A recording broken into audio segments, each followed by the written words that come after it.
Salam, bu gün sizə limonlu şokoladlı kurabiye tarifi verəcəm. Burada şokoladlarım var, xırda-xırda doğranmış, 1 yemək qaşığı bəhməz, yarım stəkan şəkər tozu 120 qram, limon suyu, limon qabığı, karbonat, şəkərli vanil, un, burada yarım stəkan da əlavə olunacaq, yumurta, bir dənə bəsdir.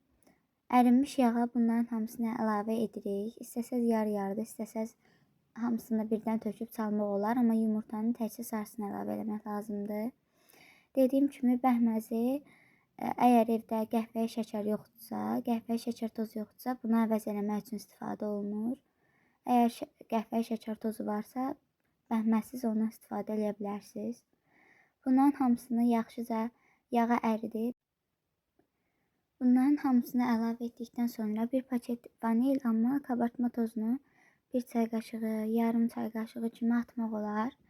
Mən elə 1 çay qaşığı kimi atdım. Sonra buna yaxşıca çalırıq. Unu içinə əlavə edib. Un içinə birinci çəkəndə 1 stəkan çəksəm də, mən 3 stəkan əlavə elədim. Baxır bu qatdığınız ərzağa, yəni çox da eləyə bilərsiniz, az da eləyəcəyinizə görə. Yəni ona görə un miqdarı dəyişir. Elə ərzaq miqdarı da, yəni buna baxıb bunun 2 qatı da 1 qatı da eləyə bilərsiniz. Ona görə tam mən ölçüləri verirəm, siz ona görə 2 qatı, 3 qatı və s. eləyə bilərsiniz. Unu burada yaxşıca əlavə eləyirik, sonra qarışdırırıq. Yəni çox bərk yox, yumuşaq bir xəmir alınmalıdır. Onu lap çox əlavə eləmək lazım deyil, sadəcə özünü toparlamalıdır. Gördüyünüz kimi xəmir artıq hazırdır. Qıraqda üzərinə kulyonka sərib qoyuruq qırağa, biraz gözləyir. Mən 15 dəqiqə gözlətdim. Sonra yağlı kağızı belə əzib səririk ki, daha yaxşı qaba otursun.